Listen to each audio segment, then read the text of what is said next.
I gotta set the chat settings. See, this irritates me. I don't know why.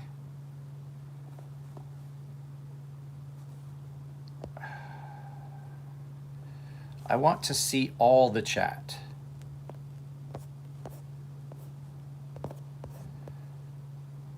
Let's see here. I'm gonna wait for a few people to show up so it's not just me and Robert.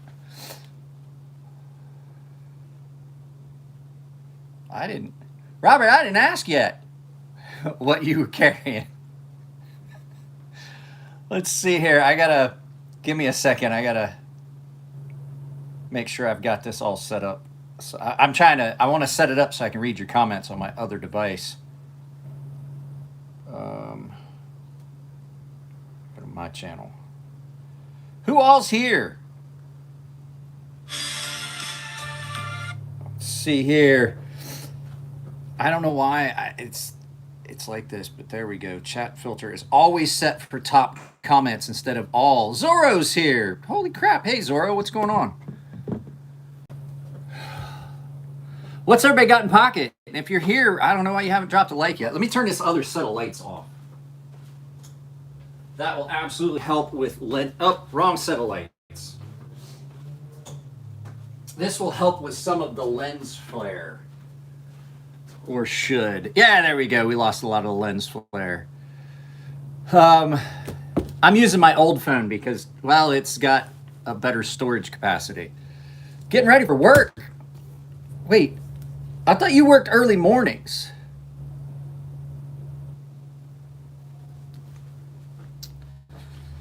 I thought you worked mornings.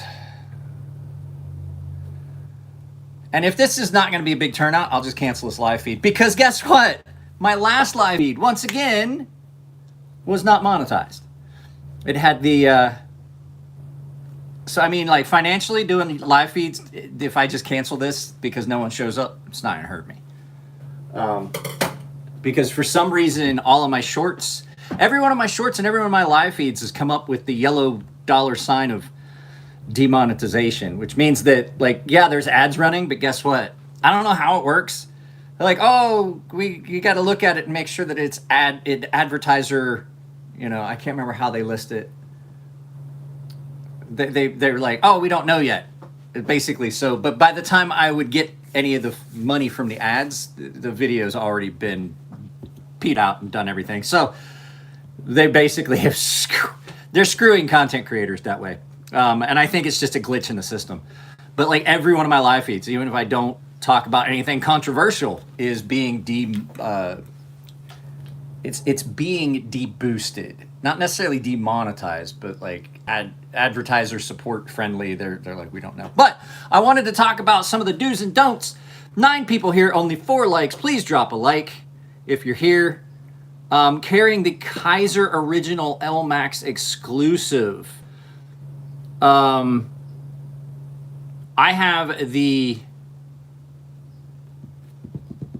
Yes, it's live, Winston. I have the Kaiser Original Copper, and I think it's in 154 cm. It's a great knife, and I carry it a lot, but it's sitting in the case. It's one of those ones that I won't. It's one of those ones I'm not going to get rid of. It's not going to wind up being a giveaway. So, but there, like I said in the title of the video, 5 likes. There's 8 people. Please drop a like, guys. I'm not going to even start talking until we get to 8 to 8. Until the likes match the views, I'm not even going to talk about the topic. I'm not even talk about the topic yet. So,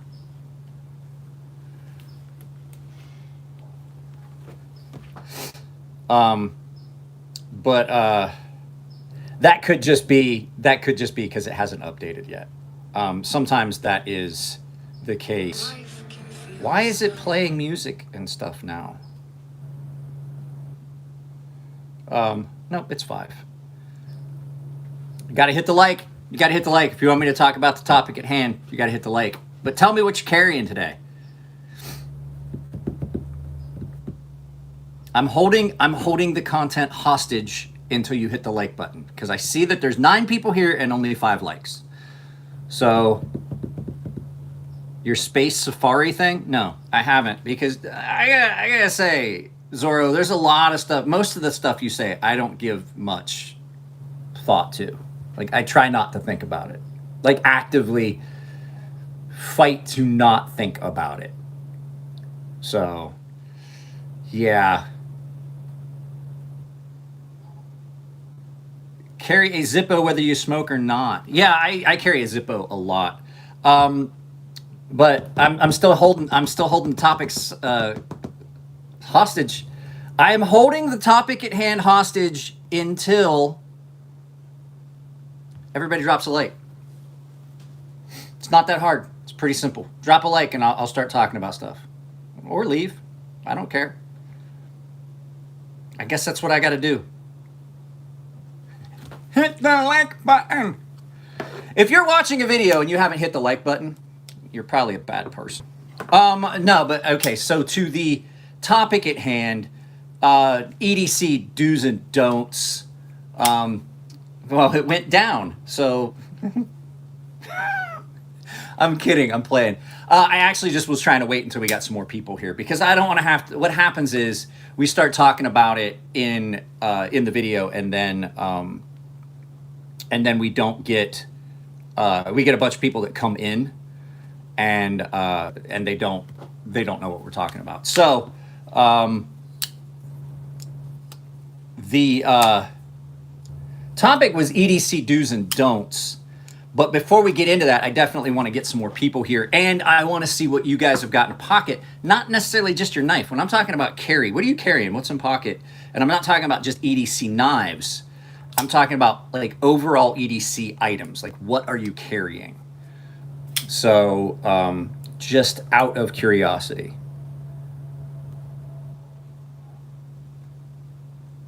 PMP Aries. Hey, guess what? That's funny.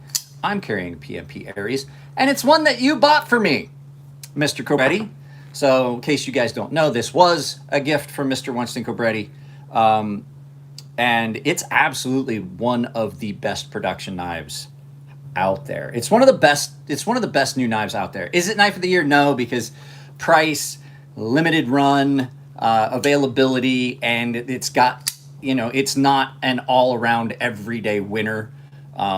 Like the knife that currently is knife of the year, which is the Echo, the CJRB Echo. So, man, I wish I could get more than people here. I really don't want to start this because what's going to happen is I'll have 9 people here, and then, yeah, I know. I'm just saying. I wish I could get more people here, but there's just no way. I'm not doing evening live feeds anymore. It's such a monumental waste of time. I may do one occasionally, like I might go live with Jared here before too long, but it really has turned into a monumental waste of my time and effort. So we're going to start curtailing those. And I do know a lot of people are like, oh, I can't watch these ones. Well, there's a lot of people that complained they couldn't watch the evening ones. They're like, oh, I wish you'd go earlier because I can't watch it. So, but when I'm talking about EDC do's and don'ts, I'm talking about not just what you carry, but how you use it and how you carry. I've seen recently a lot of people saying things that make me want to get very upset and throw and break things. When I talk about, they're like, well, I couldn't carry that knife, it's too thin, you can't pry with it. Shouldn't pry with a knife anyway. 13 people, 8 likes, drop a like if you're just showing up. So if you are one of those people that looks at a knife and says, oh, that blade stock is too thin, if I pry with that, it's going to break, you shouldn't be allowed to have a knife. There is a reason that these are on the market.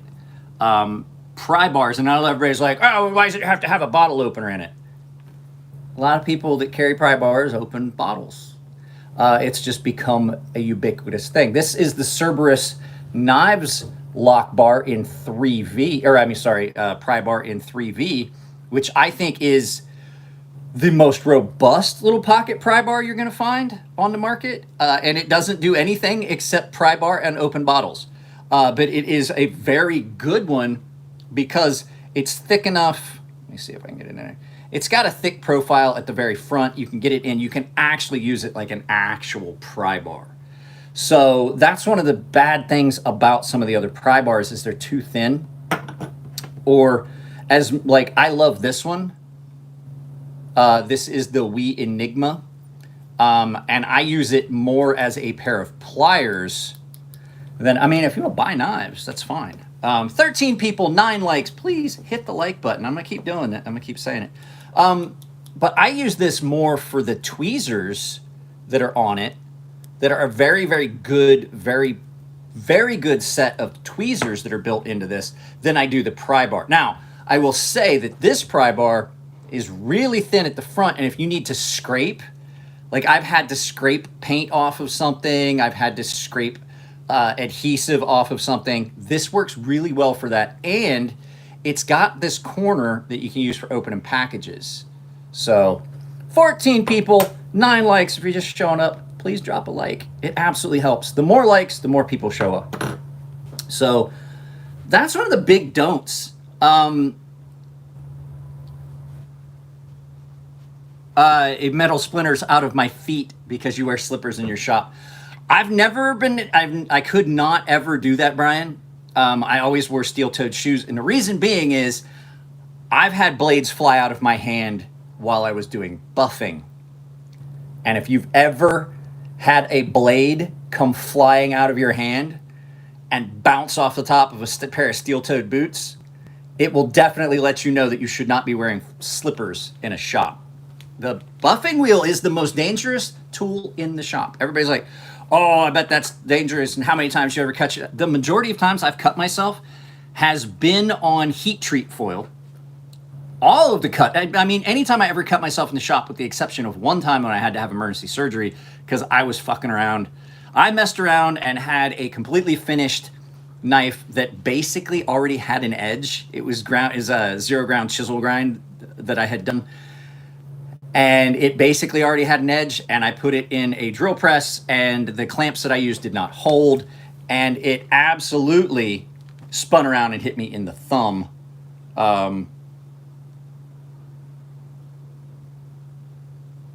Yes. So if you guys don't know, Transparent Knives said heat treat foil is a MFer, cuts for days. It looks like steel foil, and I think it's, what is it? 0.2 mil? 0.2 millimeters? 0.2 millimeter or 0.5 millimeter thickness. I can't remember. It's stainless steel foil, especially if you're doing something like M390 or 20 CV. But it's so thin, and you wind up cutting it with shears, and it's got that thin edge, and it's steel. It's not aluminum foil. It's not what you're packing up your food with. And it will cut you every time. And it always winds up, you cut it with some shears and you wind up with like a little fish hook on it that sticks up, and you're like, yep, that's in my thumb. That got my thumb. But I did have a blade spin around, and I wound up having to have emergency surgery because I clipped the tendon, and they had to do some micro stitching on the tendon and the tendon sleeve inside. I wound up like 17 stitches and in a splint for like a month. So any of the cuts I ever got in the shop were from heat treat foil, except for that. And no joke, not necessarily the grinder, that got me bubbles. It was the buffing wheel. The buffing wheel was always would grab something and sling it across the shop. People have gotten killed from that. There's been several knife makers that were polishing a blade, and it come flying out and hit them and cut them and killed them. So 18 people, 12 likes, drop a like. We're going to go out to the studio and grab something because we're in my kitchen, because this is, I think that's better than having this in the background, or this with the light overhead like this. So as far as, let's see here. As far as EDC do's and don'ts, there's a lot of folks that carry stuff that aren't functional. Yeah, when you can control the speed, but still that buffing wheel, Brian, that buffing wheel will still grab stuff and sling it. I found an item, and it's not the greatest, but I found an item for an off the shelf grinder that has a variac, so you can control the speed. Now, it doesn't work as good as some of the other speed controllers, but it's like a surge protector with a speed controller built into it. And I plug my grinder into that and then plug that into the outlet. And it allows me to control the speed, because I have a 1-speed Grizzly grinder. And it's not the fastest grinder, but there still is a chance that you could burn up the heat treat on some steels with that. And so that's why I have a IV bag that I hang up with drip if it's something I'm working on where I'm afraid I'm going to burn up the temper. 20 CV I'm not too concerned about, because it's 1,000-degree temper on that. So I'm not as concerned with 20 CV that was heat treated at 2,200 degrees and then tempered at 1,000 degrees. I'm not worried about burning up the temper with the speed on that. But if I'm doing something, like if I'm working on a knife that is like a kitchen knife that's in like X50 CRV or something like that, that's not a super high heat treat steel, I'm absolutely going to be a lot more concerned about the speed of that grinder. And I don't do any sharpening on it, except that initial edge, and then I'm going to hand sharpen anything off of it if I'm making a knife, which I haven't done in a long time. But back to what I was saying about EDC do's and don'ts. A lot of people carry stuff that is not going to be the stuff they need. And I've been guilty of it too. I've been guilty of carrying something just for the cool factor and then not have it be the actual thing I need. Like I have Winston Cobretti's, just case in point. I have Winston Cobretti's Magnetron here. And you're going to see that in a video later today. This would not be something that would fit my needs. It's a great knife. If it wasn't so fancy, yeah, absolutely, because it's got a beautiful behind the edge profile and stuff like that. But it's something that is going to scratch up easy. It's not going to be something that I would carry because it's too nice. That's one of the things, like people carry something just for flash and then they won't use it. This is the kind of knife that some people would carry and then carry another knife to actually use. A lot of people say that when they find out I carry my Norseman all the time. Like, oh, do you carry that and then something else to use? And I was like, oh no, I use this. This definitely gets, what is going on with this cord? I keep getting a notification that I plugged in my, I think this cord is trying to go bad. Hang on just a second. I gotta check something.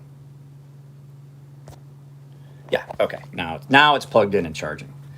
So there's a lot of people that will have a really super fancy knife that they carry in their pocket and then they just don't use it. And then they'll have like a beater knife that they carry. I'm like, well, why would you even carry it? Like, I wouldn't purchase a knife that I wouldn't use. I do have a knife. Now I have used it. Let's go back out to the studio. I have a knife that I've carried and I have carried it and I have used it a lot. But right now, I would not use it.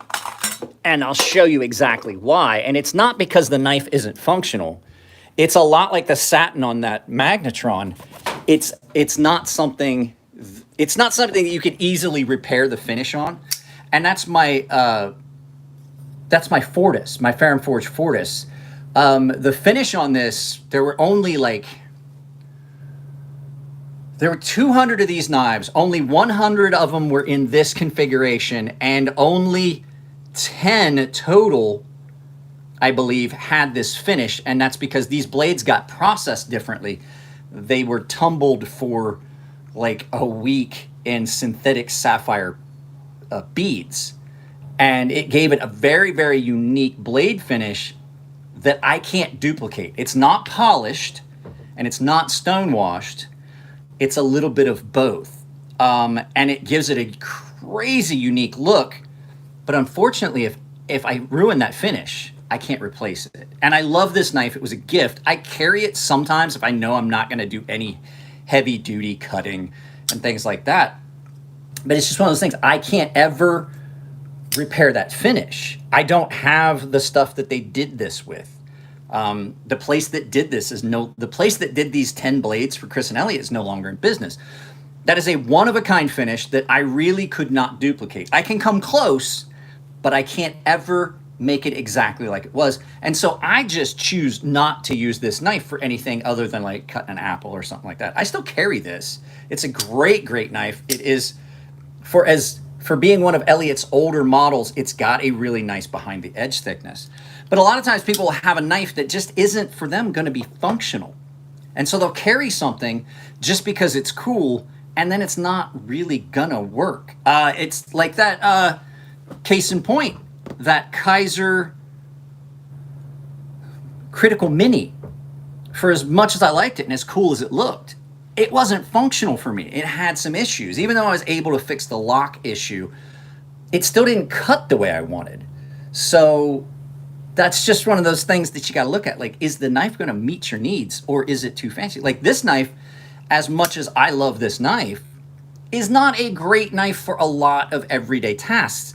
It's fairly narrow. This gets carried a lot because it's a very good self-defense tool, but it's not something that I'm going to do a lot of cutting down cardboard boxes and things with, because it just doesn't have the blade profile for that. So would this be the one that I go to if I know I'm going to do like outdoorsy kind of tasks, or if I know I'm going to cut a bunch of cardboard and stuff like that? No. Is this something I'm putting in my pocket if I'm going downtown and there's been a lot of stuff going on in the area where I might not feel safe, or when I go for a walk around the neighborhood knowing that I live very close to the border, and you know what happens in border towns? I'm not trying to make a political statement. I'm just saying, is this something I would carry for that? Yes, absolutely. So there's a lot of times I do have two knives in my pocket. So if you guys are just dropping in, please drop a like. But there are some things that people put in their pocket just because it's cool, and it doesn't meet their needs. I would say this Remette would be one of the best knives. This would be one of the best knives for an all-around carry that's not real expensive, and it would be something you wouldn't feel bad about. Like if I was working somewhere, if I was still working construction, I'd carry this. I would carry this absolutely, because it's got a good heat treat. It feels good in hand. It's not difficult to manipulate in gloves. It's got a really good blade profile, and it's going to cut most of the things that I would cut when I was working construction. It's absolutely going to do it well. And this is absolutely one of the best. I would absolutely recommend this knife all day and twice on Sunday. This little Remette folding knife, this Remette Peacock folding knife. They did a great job on the heat treat on this. But the other, God, jeez, my eyes itching, guys. Ever since I had the chemical burn in my eye, that eye is the one that bothers me. Like, I'm always having allergy issues with that eye. And it's not the cat or the dog. It's just like several times a day, this eye just decides, can you see how red it is? That right eye, after I got the bleach in it, just has bothered me like crazy.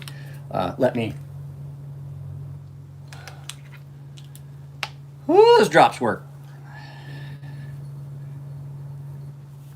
So, other thing too is people will carry stuff that's outside of the norm of what you should be carrying. Like this, let me see here, where'd I put it? I just had it. Like the Spyderco, like I said, this Spyderco might be illegal. And there's a lot of people like, oh, you're like, if you have a knife that you're uncomfortable pulling out with people around, it's probably the wrong knife. You know what I'm saying? If you have a knife in your pocket and you are uncomfortable pulling this out, if you were at a restaurant, would people look at you disapproving with this? If you don't care, that's fine. But if you're like, oh, I don't want to pull that out in public, then it's the wrong knife. And don't carry something, like if you're worried about it, don't carry something that's illegal. You know what I'm saying? Like this in Los Angeles and San Francisco, absolutely illegal. San Diego, no problem. They don't care. You can carry any length In San Diego, you can carry any length folding knife you want. You can carry any length fixed blade you want. Folding knives, no restrictions on it. Fixed blade knives, they just have to be visible. Like, you can't conceal a fixed blade, which I think is silly, because a 3-inch fixed blade and a 10-inch folding knife, I can conceal one but not the other.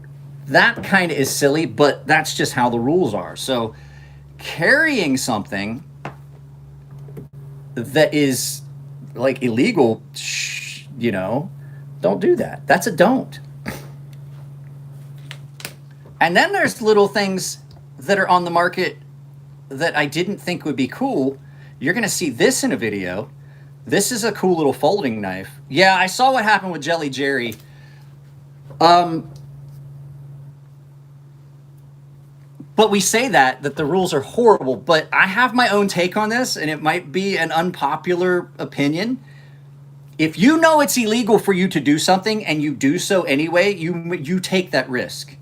You absolutely take that risk. I feel for him. Yes, I see that you like cooking bacon naked, Robert. Like, how many times are you going to put it up? If I was going to read it, I would have already read it. So you can stop putting it up.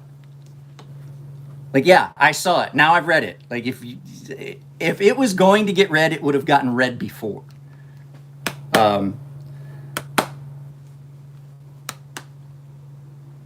When I carried a Benchmade, what was this?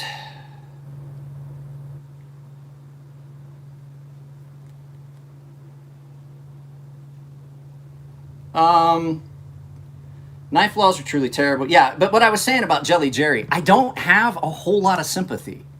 I carry stuff that I'm not supposed to. I do stuff I'm not supposed to do. I'm not going to talk about it, but I absolutely do things I'm not supposed to do. And I would not expect to have anybody have any sympathy for me. Robert, stop putting it up.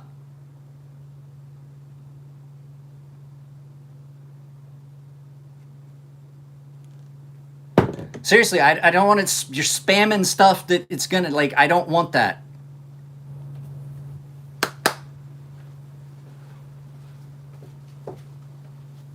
I try, like, putting that in is gonna get it an age restriction. I don't want that. I want this to be available for all ages. I'm trying not to curse too much in my videos. But like I said, if I do something illegal and I get in trouble, I'm not going to expect the knife community to come and be sympathetic. So as much as I like Jelly Jerry's designs, and as much as I don't agree in any of the 2A restricting laws or the knife laws, I don't agree with them. There's still a law. And that's the difference, law-abiding citizens and criminals. If you take that upon yourself to do something you know is illegal, I don't have a whole lot of sympathy. I feel for him, like, he's a knife designer, but you know what I'm saying? I love pew-pews. Have I taken the chance and carried without permission? Yes, I have, because just knowing where I was going, maybe ask permission. You know, maybe sometimes asking for forgiveness is better than asking for permission. But I also don't do that very often. There's only been a couple of there is a limited number of times that I've taken that calculated risk. And if I got in trouble for it, I absolutely would not expect anyone to come to my rescue. So that's the thing. Knowing what you can and can't carry. Don't carry something that's going to get you in trouble. Don't carry something you're uncomfortable carrying. That's another thing too. I'm currently wearing a pair of track pants in my waistband because it is comfortable to carry is the new production Warrentac, which, by the way, if you haven't watched the unboxing video that I put up yesterday, you absolutely should. And you should keep your eyes open because I filmed first day in pockets on this. This knife is on sale at Daniel's website, precisionknifeworksusa.com, I believe is what it is. These are available on sale. He's doing a flash sale till the 1st of June. So If you have not seen that video, this is absolutely a laser. This is probably the best cutting knife that has come in a very long time. So, and if you're just showing up, hit a like.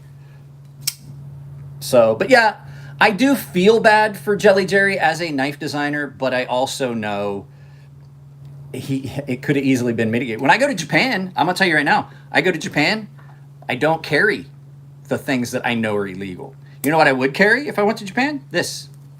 This is a knife you're going to see a review of here real soon. Really, really good knife. Another knife that I would absolutely carry in Japan because they have very, very restrictive knife laws in Japan. Could I get away with it being an American? Yeah. And have I gotten away with it being American? Like pull out a knife in public? Yeah. And cops aren't usually going to say anything. Like they understand, you know, hey, they might not know. The Japanese police are very forgiving of things. They may give you a warning, not even take your knife. I've had it happen a couple times that they saw me and they're like, you can't carry that. It's like tattoos at a bathhouse. You know you're not supposed to do it, but you go anyway and they don't say anything really. But this is a knife I would carry in that scenario. I carried the tough light in Japan, and I absolutely would carry the mini tough light because it definitely falls into those rules, and it's still not a bad little knife to carry. So it's knowing what you can and can't do, whether you decide to follow them or not. Make sure that you know those laws. And the other thing I see a lot of people do, here's a big don't. Where'd I put it? There's a lot of people that buy these. This is a horrible, horrible knife. This is a 511 authentic 2011 tactical is what it says on it. This is a very bad knife. This is a gas station knife. It is tip down only carry, which should right there just be a red flag for any EDC guy. Don't do that. If you're gonna get a knife, carry a quality knife because it's something that you're gonna have, that you're gonna use. Because it is a tool. And people are like, oh, you shouldn't do videos about knives because, you know, you shouldn't be, glamorizing knives because they're weapons. And I'm like, no, absolutely not weapons. They're tools. And as a matter of fact, if I had to look at it and say, what tool do I use the most? What tool do I use on a daily basis? I would say first thing it's going to be would be my knife. And second thing it's going to be would be my bit driver because I carry so many knives that I sometimes have to tighten a pivot. That's maybe a once a day thing. This is a several times to almost uncountable number of times a day. I use a knife for so many things throughout my day. Trimming a little thing off of my clothes, cutting a piece of cardboard.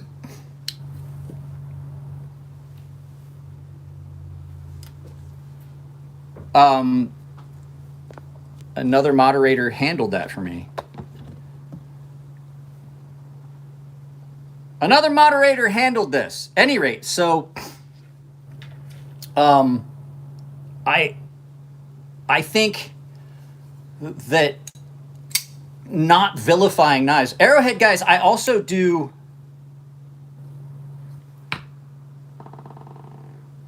What is going on with my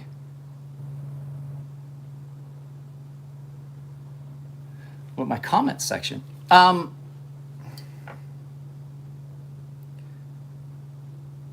I'm going to tell you right now, if you're blocking his comment, stop blocking his comment. That's not that bad. Stop blocking his comment.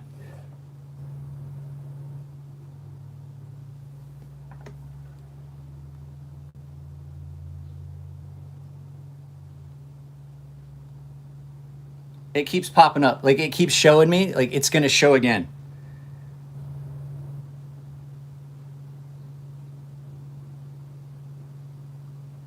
I don't know. Any rate.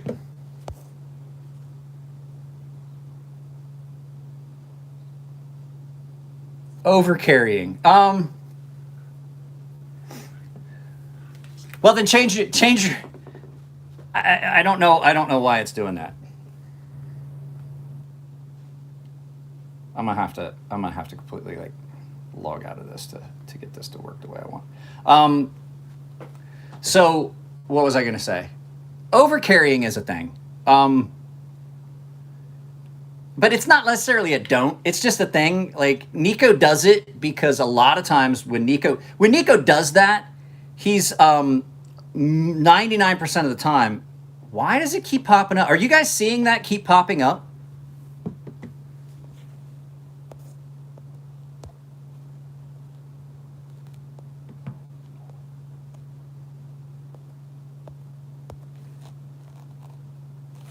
I don't know what's going on here.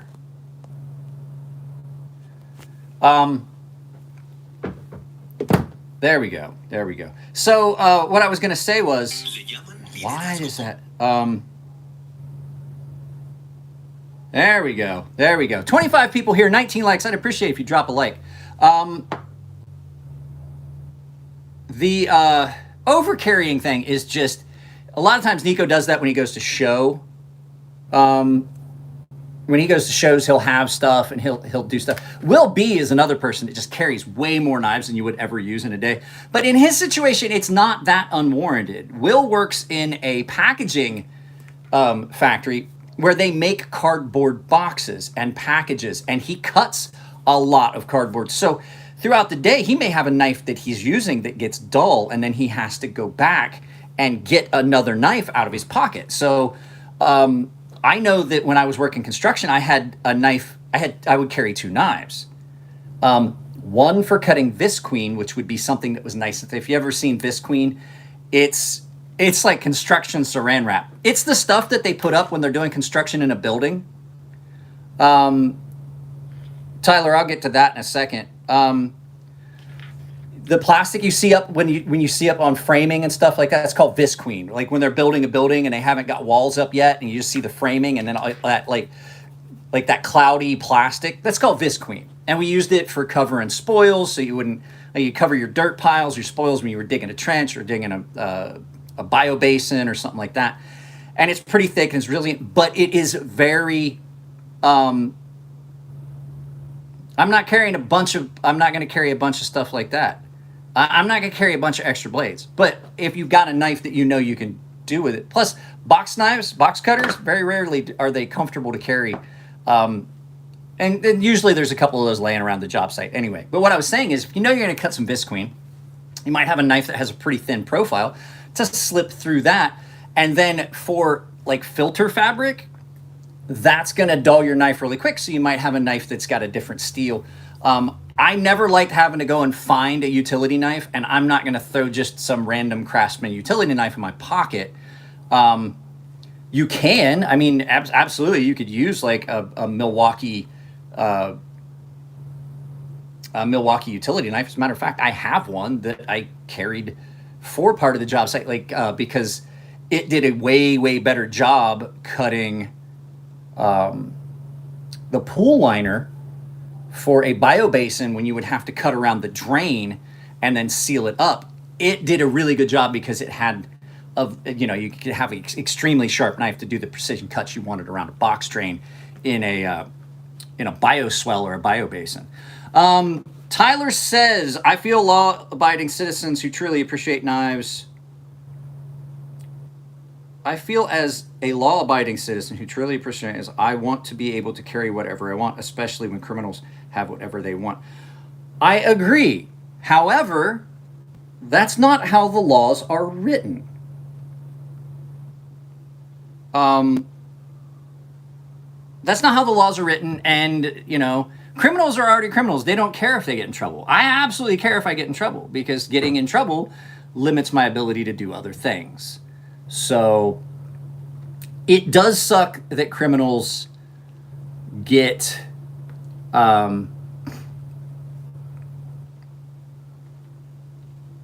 it does suck that criminals basically get away with all this stuff, and then we're the ones that suffer. What do you think about expensive utility blade holder like the ones Big Idea make? I don't think they're a great idea. I got this for $17, and this works really, really well.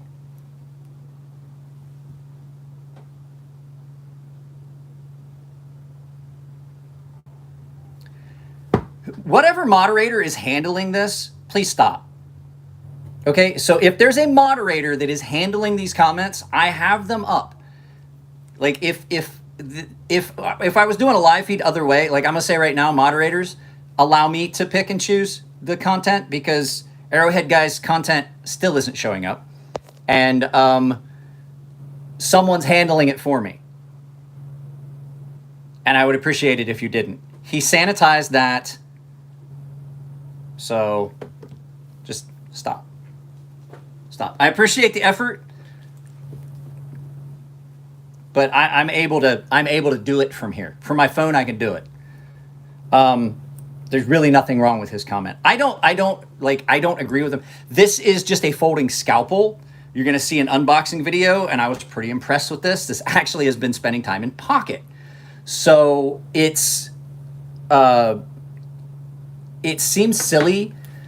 Like, as much as I love Ramon Chavez, he's a great dude. I like talking to him every time I get a chance. Anytime I'm at a show and I see Ramon, he's one of the first people I go talk to. There's a couple other guys that are making those expensive holders for those, and I just don't see the sense in it. I really don't. Because I'm not going to carry that. You know what I mean? I'm not going to, I wouldn't carry a utility knife anyway.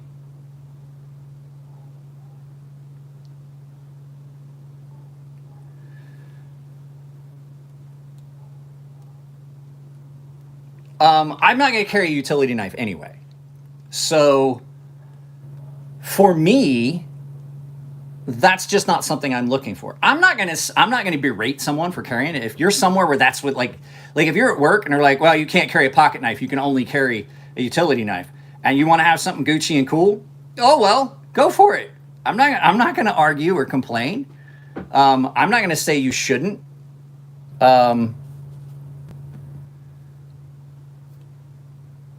Because it's what's available to you.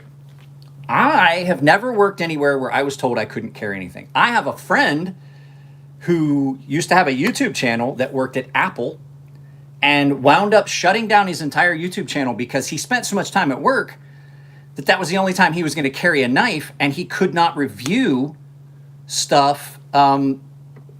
He could not review knives at work because he couldn't carry them at work because he got caught pulling a pocket knife out to cut a bagel and got a reprimand and was told he was not allowed to do that, and he could only use like a plastic kitchen knife, like plastic cutlery that was available to all the employees. And I'm like, seriously? And he goes, yeah, if I can't carry a knife and I can't review it, then it makes 0 sense for him to be able, or to even try to have a channel. So one of the other things I see people do with EDC stuff is they don't carry anything that even makes any sense. They carry something that just does not fit the task at hand at all. And I said that a little bit earlier, but then there's some knives like this that I really love. Like, I love this TCal Guardian, but I love it for certain scenarios. This is a bad neighborhood knife. But if you look at that behind the edge profile, I tried to cut some cardboard with that. It's not happening. Is it sharp? Yeah, it's ridiculously sharp. It is ridiculously sharp. But sharp doesn't mean it cuts well. So if you know that you're going to have to do something with a knife, like if you know that you have to do something with a knife, pick the knife that you know you're going to be able to do it with. Like say I was going to do Will B's job at a paper plant, I absolutely have several knives I would not take. I wouldn't take this. It doesn't have a real great slicey profile. It's kind of thick behind the edge. It's kind of narrow. And it's not the most comfortable knife to do a lot of cutting with. I'd take this. 14C28N, holds up really well. I could strap it on the cardboard or whatever I'm cutting. And super comfortable in hand. Nice broad blade. Super, super good behind the edge profile. And I'm going to be able to do a lot of stuff with this that I can't do with some of those other knives. Would I carry this? No, this is a garbage, not even marked. Like, it just says China. It doesn't have a steel marking on it. This is a gas station knife. These 511 knives that came out, and there was a handful of guys that carried these when I was still working at the base after I retired, when I was still working for the government. There was guys carrying these, and I'd see them, and they're like, "Oh, this is a great knife," and I'm like, "No, it's not." And then they'd be, they'd cut up like 2 or 3 evidence bags open, and they're like, "Man, this thing just doesn't cut. It won't even cut cardboard." And you can just, they're horrible. Like, I haven't even done anything with this knife, and it's just all banged up, and the edge on it is just, look at that. I've never done anything with this knife. It was given to me, and the only thing I've ever done was put it on a shelf to have a bad knife for comparison. I have an M-Tech out there. That is just, it's awful. It's awful. And then that kind of brings me to something else. The material. The material of the knife. Like, is it going to do the things you want to do? I don't have my reading glasses on. I have my phone set up with bigger font, my other phone set up with bigger font. It's cool if you do Arrowhead, guys. I have the TPT slide, which seems like it's wildly overpriced. It's great for fifth pocket and great for not gunking up a nice knife. That would be another. The utility knives are good for that. But one of the big things is material. Is that knife going to do what you want it to do while you're carrying it? Is it going to rust? Is it any of this? Pick the steels that work best for things that you know you're going to do. M390 20CV204P is a very good choice for a lot of cutting.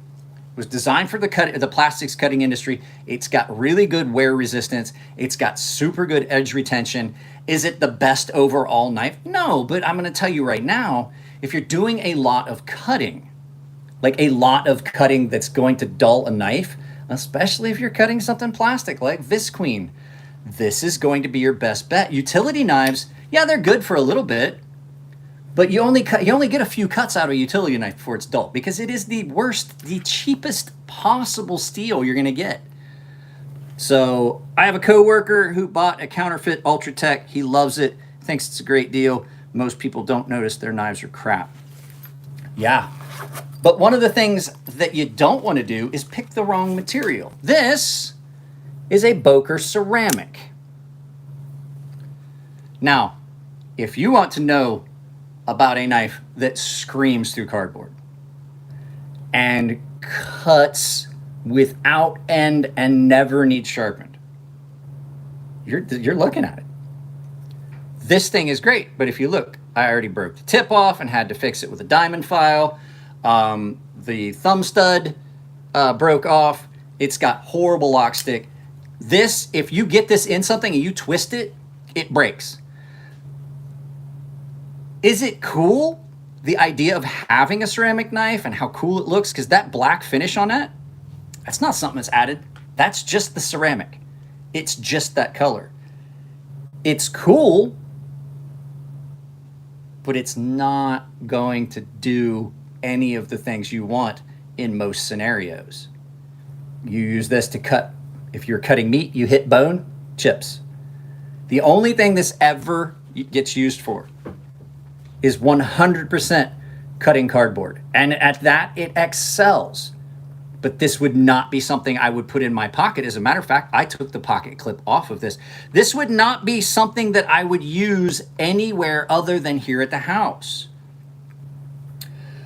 Bubble says, none of the other 3 people I work with have much idea what a good knife is. They carry such garbage. And a lot of people will. This is like, we represent a very small niche community. Keen's Custom Tools. Hey, Mike, how's it going? Everybody, what they carrying today? Well, I've got a bunch of stuff out.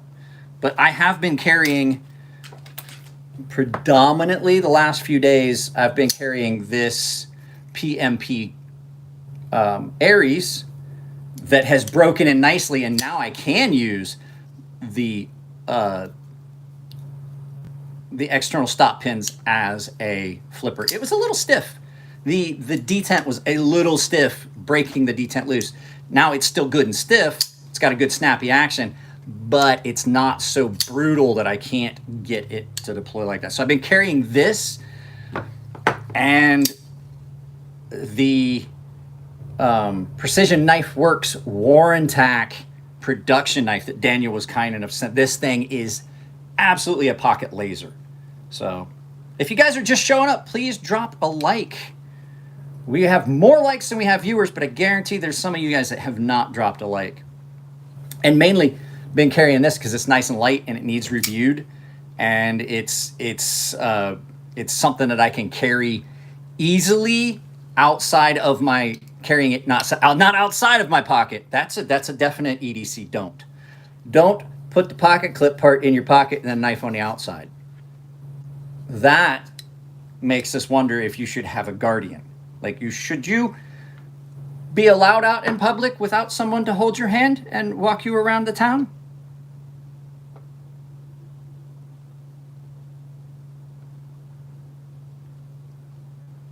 I don't know, like, what was wrong with that? I dropped a like on my way in. It's these other hosts you got to worry about. I don't know why your stuff is being held for review. I honestly don't know what's going on, Arrowhead guys, but if you guys are not seeing that, I did not disapprove. I do not know what's going on. And it says another moderator has handled this. I'm going to strip all the moderators of their things. Like, I'm going to take everyone's wrench. Who's here that's a moderator? Bubbles. Zorro. Like, if one of you guys is blocking his stuff, here, how about this?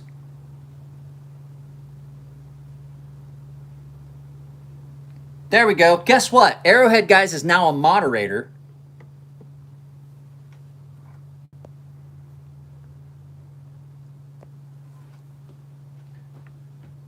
Well, now you're a moderator, and the moderators can't block your content.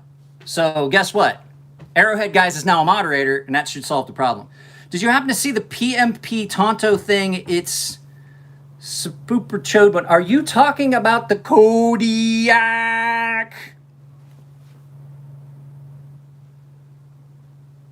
Because if you are, then I may or may not have reached out to PMP Knives to make sure that we get one on the channel. And they may have or may not have said, cool.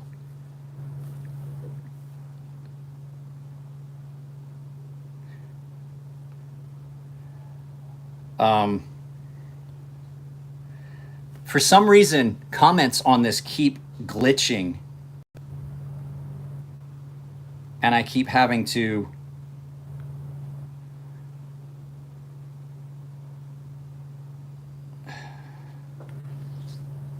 You got the BDE. I sharpened my Shin chef knife, and my neighbor decided to open his beer with the edge. Oh my God.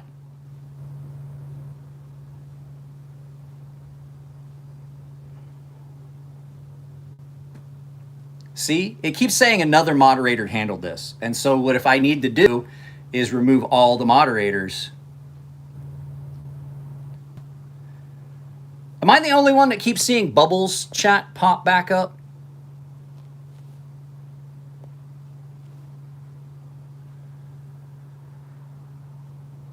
Yeah, it's doing a bunch of stuff. I don't know what's going on with this. Chat is super messed up today, Mike. See, I didn't even see the eggplant emoji thing. It didn't even show up. So I don't know what's going on. Chat is kind of screwy with this. It's not the mods, it's YouTube. It does not surprise me.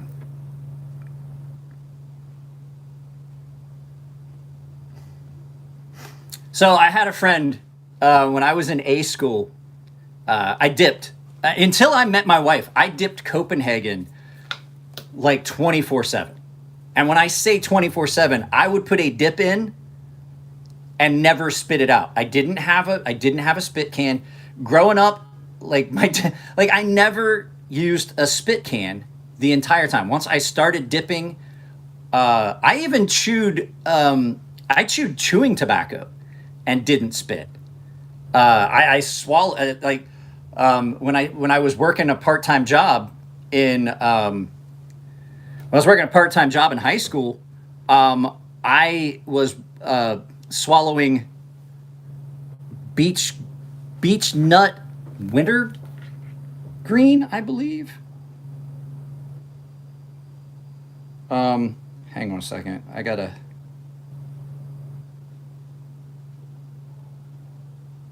I'm trying to change the settings on my um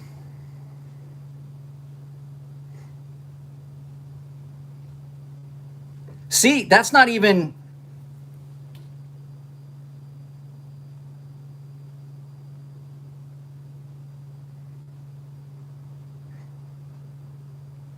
um at any rate, so I was chewing so much beech nut wintergreen when I was working my part-time job once, and I was swallowing it and I never spit. I had gotten this. I had just gotten this like I like the wintergreen beech nut, and I peed green. Like I went to the bathroom and I was peeing green. I was like, well, that can't be good.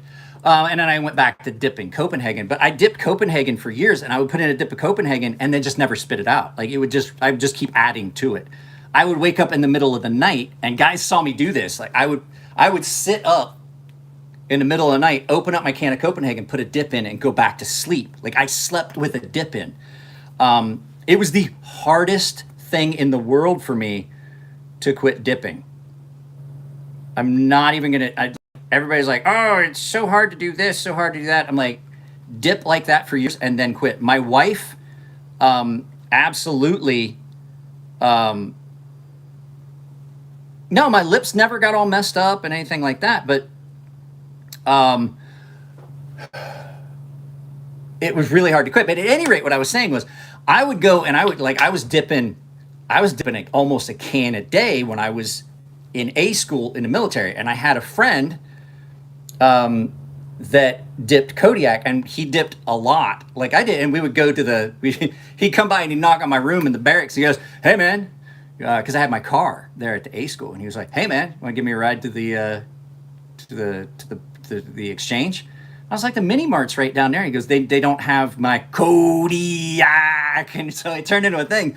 Like it'd be like, Kodiak, and he just knock on my door, and we'd get in the car and we'd leave base and we go to the exchange, which the big exchange where you could get all that stuff was off base. It was not there. When I was a kid, I used to drink Hawaiian Punch nonstop till I peed red one day, and it freaked me out.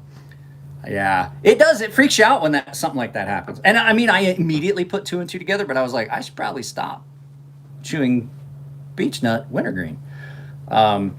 So yeah, it was funny, and I say anytime I see Kodiak, it's like Kodiak. I can't remember his name now. It was Onion, Rocky Orozco, Rudy Robles.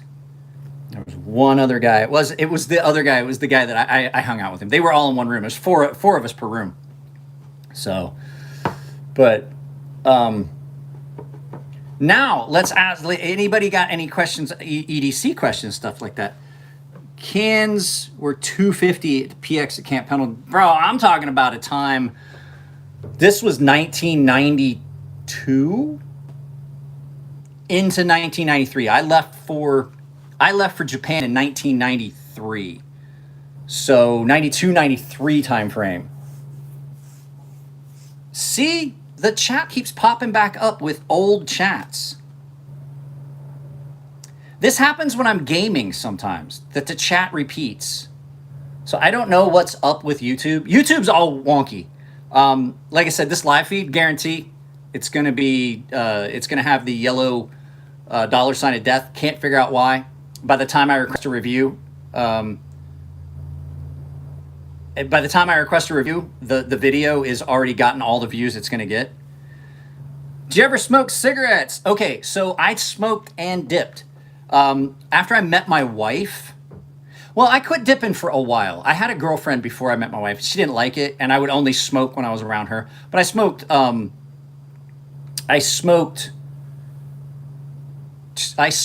menthol. I smoked menthol Newports. I smoked Newport menthols. because it was easy to get them. A lot of my friends smoke Newports. And so I would just smoke Newports and I could bum a smoke. But the whole thing was, it was easier to get cigarettes than it was to get Copenhagen. And Copenhagen in Japan always came in a plastic can. And so it was really hard to get the tin lids, and they weren't the same. They didn't taste the same. And so when I couldn't get tin lids, like I would have friends back in the States send me a roll of Copenhagen and tin lids, the wax paper ones. So, but the thing is, dip gets you so much more nicotine that I went from dipping when I started smoking. When my wife told me, she's like, okay, if you want to kiss me ever again, you got to stop dipping. And so I stopped dipping, and I immediately started smoking at a minimum 2 packs a day. I was a 3-pack a day smoker for a while. And so I quit dipping. I started smoking. Opinion on pouches. I never really needed pouches.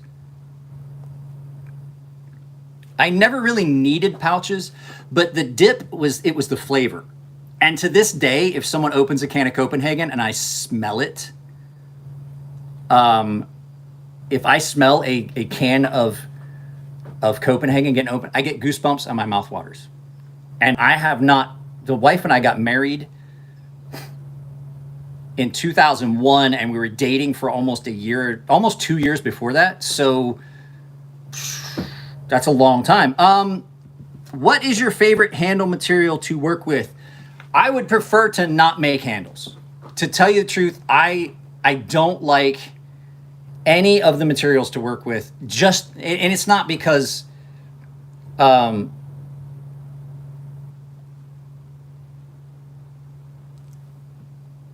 pouches versus slings. Backpacks. I prefer to have I have this jacket. I love it when it's this time of the year because this jacket has got like 10 pockets.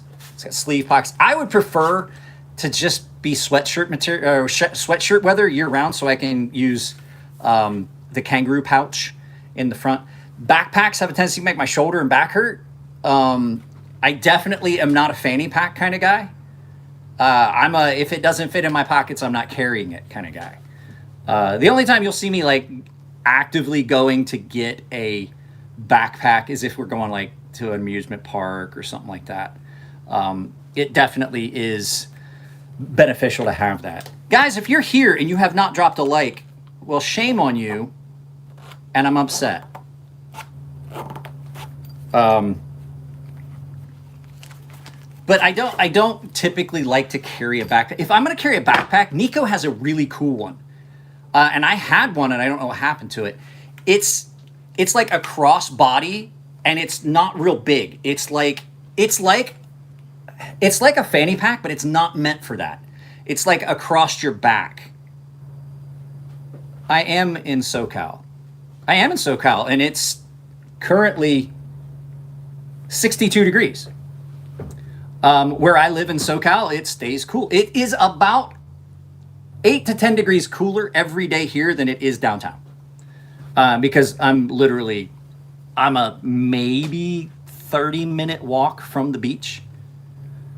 So that's called a sling. Okay, yeah, then yeah, I do like those, but not as much as I would just prefer to not have it.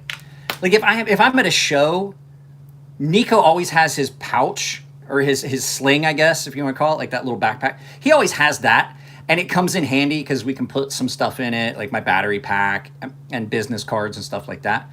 But I would much prefer to just have... I'm a minimal kind of guy. Like, hang on, I'll show you my wallet. I have a very minimal wallet. And a lot of times I don't even carry this. A lot of times I just take my military ID, my driver's license, and my bank card, and I put these in my wallet, or in my pocket, with a money clip.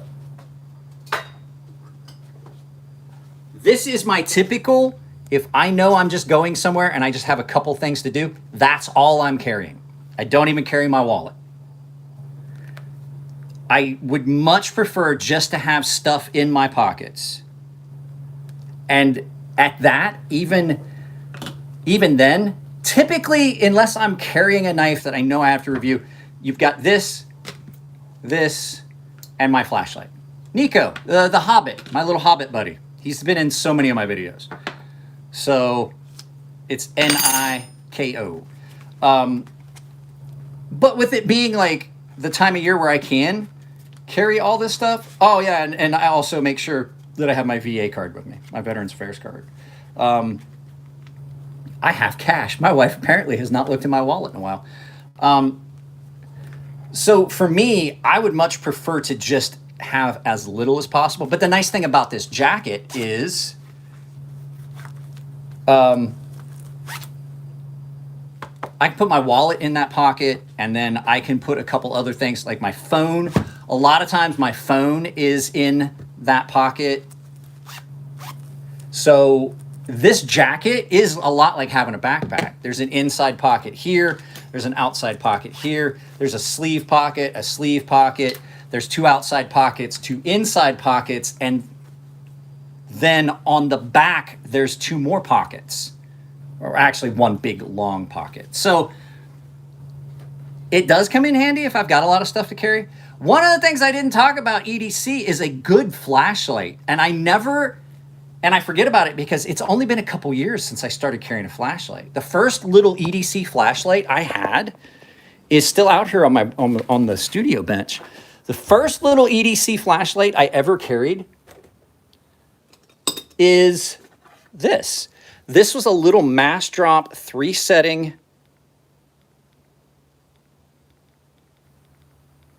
AAA only flashlight, and mine's in copper, and it's a great little light. I just don't carry it anymore because it doesn't produce the amount of light I would want, but it absolutely stays out there, and I make sure the batteries are good in it because it's a nice little emergency light if I need to find something. And it's got a nice click button on the back, and it's nice because it's simple. You just put a AAA battery in it, and it's a nice solid little light. This was the first, I got one of these as a gift, and it really opened my eyes to carrying a flashlight all the time. I did not realize how many times I needed a flashlight until I had one and then didn't carry it. And I'm like, fuck, I wish I had my flashlight. Fuck, I wish I had my flashlight. I carry a flashlight all the time now, period, all the time.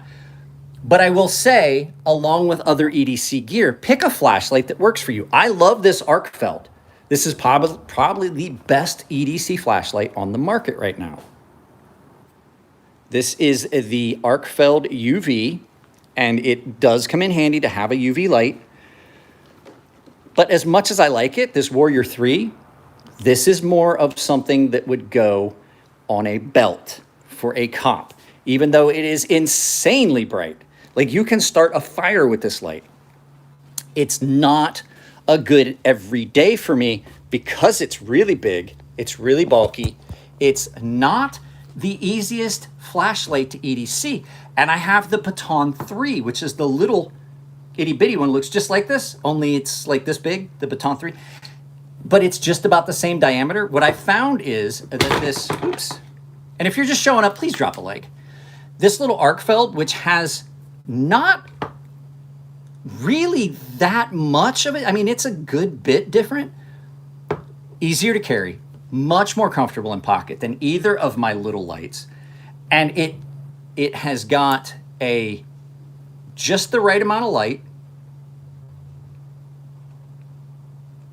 You've got a high, you have a medium, you have a, hang on a second. You have a low, medium, high, turbo, and then you also have a moonlight setting. But you also have a black light. Ooh, black light, look at that. You have a black light that surprisingly is amazingly useful. Any word on the inland meetup? Yes. Nico and I are working it out. Nico's coming this weekend, I believe. Nico and Bridget, his wife. We're going to talk about it and get it hammered out. It's probably going to be the 22nd of July. So we'll get that all figured up, and I'll let you guys know. If it doesn't look like we'll do it, if it doesn't look like it's going to work, we'll just can the idea. We might still do it, but I'm not trying to have it be too difficult. You know, because here's the thing. I don't have much time to devote to it, which means Nico's the one that's running a lot of it. And I don't want it to consume his life. The last time I set up a meetup, it literally took me weeks to get it set up. And it was, it wound up being like all these people said they were going to come. I had booked the venue. I told the lady at the pool hall, I was like, hey, we're going to look at like 20 people being here. So can we have an area? And she goes, yeah, no problem. We'll reserve it. I was like, do you need me to pay? She's like, no, you don't need to pay for reserve it. And I was like, can we have it like 2 pool tables set aside? And I was like, and then if they don't show up, and she was really cool about it, 4 people. I had 30 people say they wanted to come. And then I had 30 people say they wanted to come, so I figured 20. I figured we'd lose 10. Like, something changed. 4. So we're not doing that this time. We're going to have it set up. You're going to have to pay in advance. I mean, you can definitely show up, but what I'm going to say is we're going to have people, like, you're going to pay in advance. If you just show up, that's fine. But if you say you're coming, you're paying in advance, because Jimmy has to set this up, because we're doing it at a different venue. We're going to have to pay. We're going to set it up so that when you pay, you get a certain number of drinks. And stuff like, just Nate, hey, I don't have anything to ring here.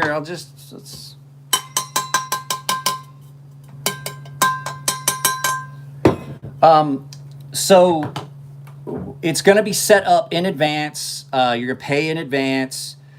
If you're going to have lodging, you're going to have to get with Nico about that, because that has to be paid in advance. But with that, that's automatically going to enter you into door prizes. We're going to have some stuff. There's a lot of stuff. I think Beyond EDC is going to provide some stuff. Artisan's going to provide some stuff. I'm trying to see if Chris and Elliot can provide some stuff from Fair and Forge. We're going to have the Cove and stuff. So, I mean, you're going to get a benefit for it. But you got to pay in advance, mainly because we don't want to have this deal go where, because if we say there's going to be this many people and those people don't show up, I still have to pay Jimmy the price for the venue. You see what I'm saying? So we're not going to have that happen, because I'm not going to have somebody that's doing it for free this time. I'm not having somebody that's providing me a space to do it for free. There's a cost here. So that's why we're doing the prepayment. And then, of course, if you show up and you didn't pay in advance, you can have, but we also, like I said, we're trying to get lodging set up so that if you do show up, you don't have to worry about driving home. So that would be perfect for Bubbles, because he's got to drive from Phoenix or Tucson, I can't remember which. And you just have a room at like the Best Western, or the not the Best Western, what was it? The 8, Super 8? Whichever one was like, we'll leave the light on for you, because if we turn it off, that's when the cockroaches come out. So Nico knows the manager over there. We can get it set up and get a bank of rooms. We just have to know in advance. So as soon as we get it set, we're going to start publicizing it, and then we'll see how many people are going to do it, and then we'll have the, how we're going to get it paid and everything. Thanks again, Just Nate. I have not sent out your, was that Just Nate? Yeah, I have not sent out your prize. It is packaged up, wrapped up with your address on it. I just have not made a trip to the post office. So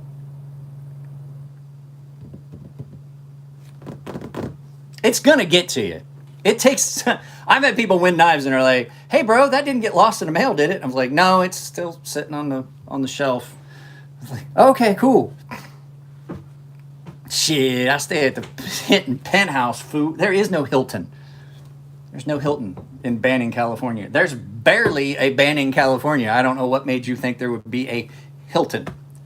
It is a very small town here in California. And if you're dropping in, drop a like. I'd appreciate it. I got to tell you, this thing is This I complained about the sharpening soil on this, and I had 0 issues sharpening this one. This is one of the rare occasions where I'm not adding a sharpening soil to this. If it starts to get a smile, maybe, but I don't think it's going to. It's deceptively good how good that is without a sharpening soil. Man, that is a mean looking knife. I love this thing. If you couldn't tell, I compared it to my Norseman.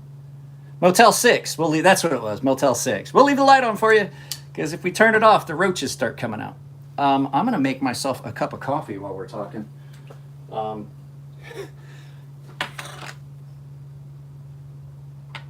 We have got something here at the house. I'm going to tell you guys, like, I have all the windows open, and that's why I'm still in a jacket, because it was nice and warm.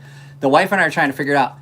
There is something here in the house, and we don't know where it is.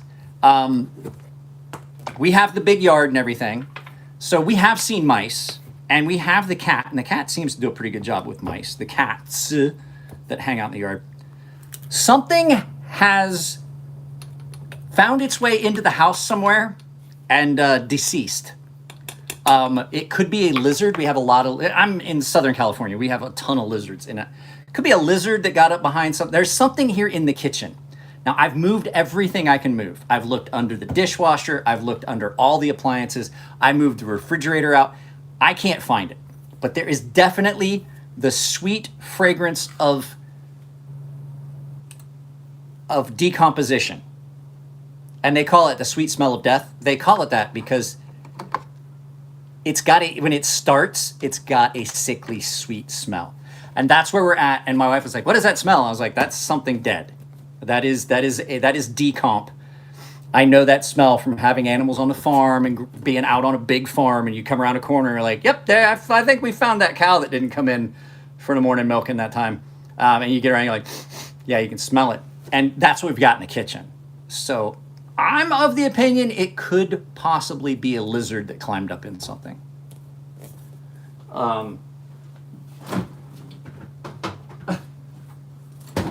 I started putting this in the refrigerator. Tina Turner just died. Can you believe that shit? The guy that played the Punisher in Punisher War Journal just passed away as well. I saw that on the news. So there's going to be one more, because you know they always come in threes. Yeah, absolutely. There's something. Smell it. When you move around, there's something in the refrigerator. There was something in the refrigerator that was bad. It could just be the stuff that was... Nah, it's not the refrigerator. Yeah, but it sucks. And every time the dog comes out, oh, you guys want to check on pup? Let's go check on a pup. He probably needs to go out. Let's go check on puppers.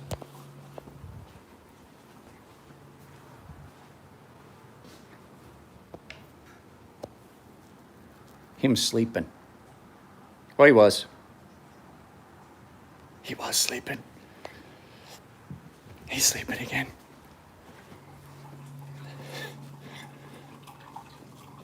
Yeah, that's it's the only thing I can't move is the dishwasher, and that makes me think that it's in there in the dishwasher, or it's the dishwasher itself. So I'm gonna try and get like some drain cleaner. Jim Brown. Oh, there you go. That was the third. Jim Brown. There you go. That was 3. We'll see. We'll see if that was the full 3. I forgot about that. Oh, let's see.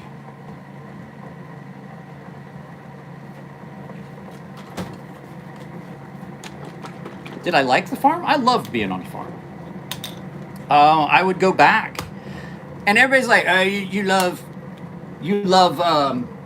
San Diego. Don't lie. I don't dislike San Diego as much as other places in California. For as screwed up as some things are in California, San Diego's a little bastion of like some common sense and things like that. But I would absolutely go back to the farm in a heartbeat. I would. I mean, I look like I belong on the farm. I did enjoy the farm. It was a very good it was a very good setting for a young man to grow up in. Taught you hard work, taught you a lot of stuff. The garbage disposal doesn't get used. We recycle. We have the green. We have the green bin that you put food in. They do the composting here, so we don't dump food down the garbage disposal. But I do clean the garbage disposal about once a week. Run hot water down it and run it and everything. So I don't know where that smell's coming from. I know it's not underneath the refrigerator, and I know it's not underneath or behind the stove. So could have gotten behind a cupboard somewhere, gotten in the wall somewhere, like the little spots behind this counter that I'm on. There's a space way back in the back that you just can't get to. I can't anyway. Like my wife could probably climb way up in there. But I didn't see anything in there, so I really don't know where it's coming from.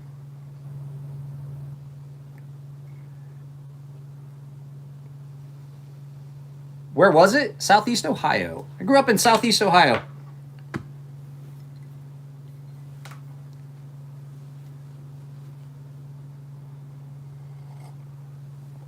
Let's see. Anybody got any EDC gear? Yeah, it is, and that's why I think it's a little bit more conservatively based. Like it's still, there's still a lot of stuff that happens in San Diego, and I don't. Here's the thing, like you're welcome to whatever opinion you would like. I just don't have to agree with it, and that seems to be the thing here in San Diego. Guys, there's 14 of you here. I would like to remind you that Coffee Brand Coffee, since I'm drinking some coffee, Coffee Brand Coffee is a channel sponsor. There's a link down there. They absolutely are supporting us. I'm going to do the Coffee Brand Coffee giveaway either this Saturday or next Saturday. And so whoever the winner is would have to just provide me their address, and I would provide that to Coffee Brand Coffee, and they're going to just send the item out. So I'm gonna talk to them and see what it is, and they're doing an advertisement for me and my channel. Southwest. So you're in the Cincinnati area. So is there anything EDC I wish would go away? Pins. The expensive pins. And you guys are free to buy whatever you want, but don't get upset if I look at you with ridicule and disappointment when you buy a $500 pin. I have a friend who bought a Saga pin. Who was lucky enough to get a Norseman or a Grimsmo Saga pin. Had one. Was mildly disappointed with it, but kept it and proceeded to take it to the bank with him, signed some paperwork, and an hour later shows up at the bank losing his shit because he lost his pin and is now out $500. Because guess what? A pin is an item that I don't care how much you spent on it. Pins have been disposable for me for so many years. Like a pin, if I lose a pin, I lost a pin. So what? The most expensive pin I had was a gift from my wife. It was a cross ballpoint pin. I think she spent $25 on it. I mean, I've had more expensive pins. I had a couple of the Wii tactical pins and stuff like that. But a pin, an expensive pin as an EDC item, absolutely needs to go away. And tactical pins are just the dumbest thing ever. Well, I can use it as a weapon. Guess what? I can use a Fisher Space pin as a weapon. I can use the pencil as a weapon. I can use I could use a carpenter's pencil as a weapon better than a lot of the other things in America. Let me case in point here. My carpenter's pencil is usually on my workbench because I use it to stir coffee. But a lot of times if I'm doing stuff, that'll be here, and then it comes out and I stir my coffee with it, which is why it looks all grubby, because I stir my coffee with it. This is going to be much easier to use than any tactical pen you're going to buy on the market. Why? Because it gives you a nice flat grip, and you put your thumb on the back of it, and I can use this. It's not going to roll around your hand. It's not going to get slippery. You've got that. I love a good Stanley carpenter's pencil. Why do I love a good Stanley carpenter's pencil? Because if I put that down, I'm not going to lose it because I can see it. Tactical pins are ridiculous. I did a whole video about that. That is one of the big things. Just north of Cincy, south of Dayton. So if you guys aren't from Ohio, Ohio has 4 corners. You have Cincinnati, you have Cleveland, you have Toledo, and you have down to Wheeling area, Marietta, South Point, Marietta on the corners. I don't know what it is about the corner cities, but the only reason to drive into any of those corner cities, the only reason to drive into one of those corner cities in Ohio is to drive out the other side. If you're driving to Toledo, it's probably because you're driving somewhere else. If you're driving to Cincinnati, it's because you're going down. And then, okay, if that's true, Cedar Point is the only reason to drive into Cleveland area. But that's not actually Cleveland, that's Sandusky. It's west of Cleveland. You don't have to drive into Cleveland to go to Sandusky. It's an outskirts area. But basically any of those 4 corners, there's no real reason to drive into them, unless you're driving out the other side. The only reason to drive into Cincinnati is to drive out of it to go to Kentucky. Cincinnati is such a bad city that the Cincinnati airport isn't even in Cincinnati. Probably try to avoid Sandusky if you have kids. Well, Sandusky is where Cedar Point is.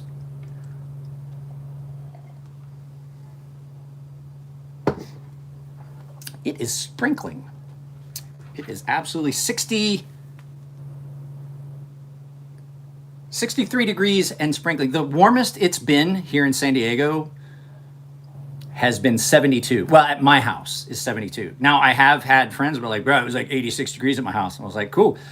I don't have air conditioning because, I'm not gonna lie, I had to close the windows last night. My wife is like, it's cold in here. Close the door. Close the windows. It gets chilly here.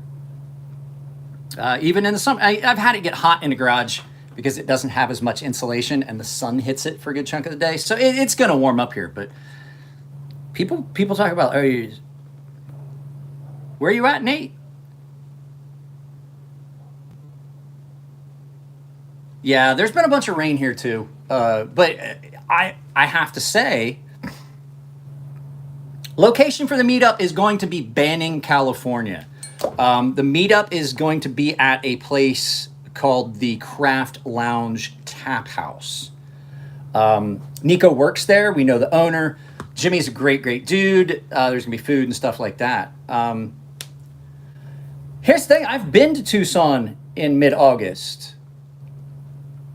I've been to Tucson for Copper on Dirt, the season opener for the USAC CRA racing circuit. That's the season opener.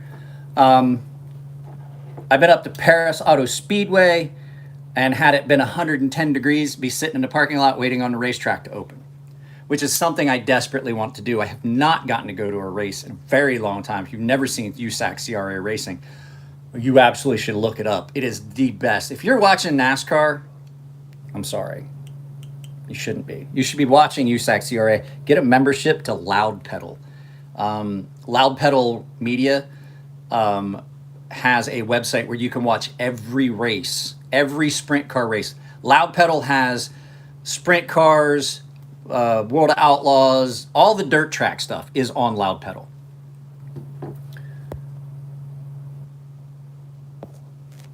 So, well, good for you, Robert. I quit drinking. I say I quit drinking, but I have had a few beers over the last few months. But, well, that's not true. I was getting ready to say I haven't really drank very many. I got a little tipsy on Sunday. If you saw my short, my neighbors had a birthday party, and they had a mariachi band and stuff like that. And they invited me over, and I did a short about it. I was like, "You got neighbors like this?" I was expecting a quiet Sunday, and I didn't find out about it until I was doing my video game feed on my gaming channel on Sunday for a little bit. And I took my headphones off, and I could hear music, and I was like, "Oh, what's going on?" And then I opened up the garage, and they saw me, and they called me over. So I had a few drinks, and they were like, "Just come over," and they had a keg of my favorite Mexican beer. And so I did have a few of those, and I got a little tipsy, but it doesn't take much because I have not drank in 2-3 months now. So and I completely stopped the devil's lettuce. So just because, like, I would eat so many weird things and then I'd regret it. I'd feel bad, like, oh, I wish I hadn't had Taco Bell at 11:30 at night. So, guys, there's only 10 people here. I'm gonna end this. We've pretty much beat this horse to death. Just with the EDC stuff, just do stuff conservatively. But the big one is, I absolutely recommend, if you're one of those people that is going to be saying things like, I can't have it at knife, it's too thin because it's gonna chip and crack because I pry, get a pry bar. Get a pry bar. Check this one out. This is one of the best ones. I forgot to show you the coolest thing about this one. I'm doing Saturday live feeds as well. They'll be at 12:30. This one is, it has a glow-in-the-dark insert. So that purple inlay that you see glows. And it's glowing blue on here, but it absolutely glows purple in IRL. So yeah, that black light charges it up really good. So that is the coolest one. You can get these Cerberus knives. Chris over at Cerberus Knives sells these. I absolutely recommend it. I think this is the best one on the market for if you want an actual, like, robust pry bar. This thing is great. My neighbor and I pried the door molding loose with this. We used it to do that. So it's probably the best pry bar on the market. And then if you want one that I absolutely think is almost as good, check out Rat Bastard, the Enigma tool, which is almost as good. I can't do as much prying with it because it can be uncomfortable in hand. So this is an actual true honest to goodness pry bar. Plus it's just good looking. Look at the milling and shit on that. What's my most fidgety knife to date? The EXO. That's the one, like, if I'm gonna fidget with a knife, it's gonna be that EXO gravity knife. Because I don't fidget with knives. I don't, like, guys that I see fidgeting with knives, it just makes me cringe. Because I know that they're basically wearing that knife out. You only have so many flips in a knife. And that's why you don't, like, if you see, like, a lot of knife channels, like, you hear click, click, click, click, click, click, click, click, click, click, click. I don't do that. Like, I'm not fidgeting with knives. If you want to fidget with something, and I had this out for a purpose. I dug this out just so I could make this statement. If you need to fidget with something, get a fidget toy. I have a fidget cube that does have, like, click buttons. It's got a joystick. It's got things that you can roll around. It's got dials you can spin. I use that to focus. But typically, if I'm brainstorming and thinking of something, you guys have never seen this. And it's because it's put away because I don't need it right now. But if I'm really trying to focus on something, and I really need to focus and think really hard about it, I'll do a Rubik's Cube. Because it gets rid of that nervous energy. I can do the Rubik's Cube and focus my brain on something else and get rid of that nervous energy. I still do play with this. You want to see the coolest thing about one of these? I don't know if you've ever seen this. You may have.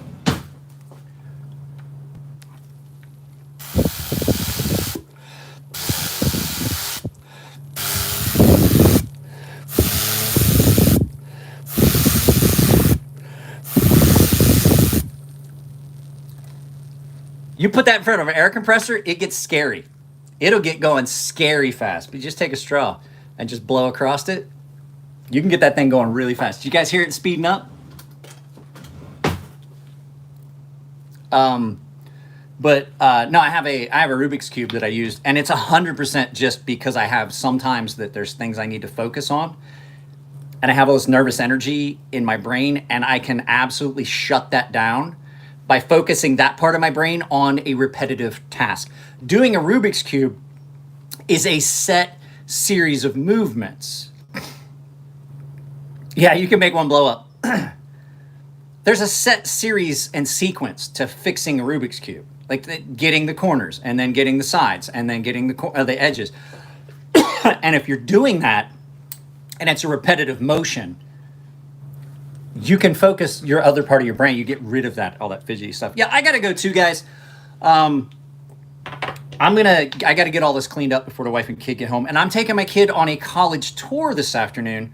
So I'm not even going to be home. I've got to get changed so that I don't look like Joe Shit the Ragman when I take her to a university tour. I have a friend that's a professor, and they are going to take us to the computer science division since she's curious about doing cybersecurity and a couple other things. So they're going to show her what the enrollment process looks like. So it's going to be kind of a busy afternoon. So we have to leave here fairly quickly, which means I got to put all this stuff away, and then I got to get changed, and I got to figure out what's making me cough. So, guys, I love y'all. Thanks for the super chat, Just Nate. I appreciate it.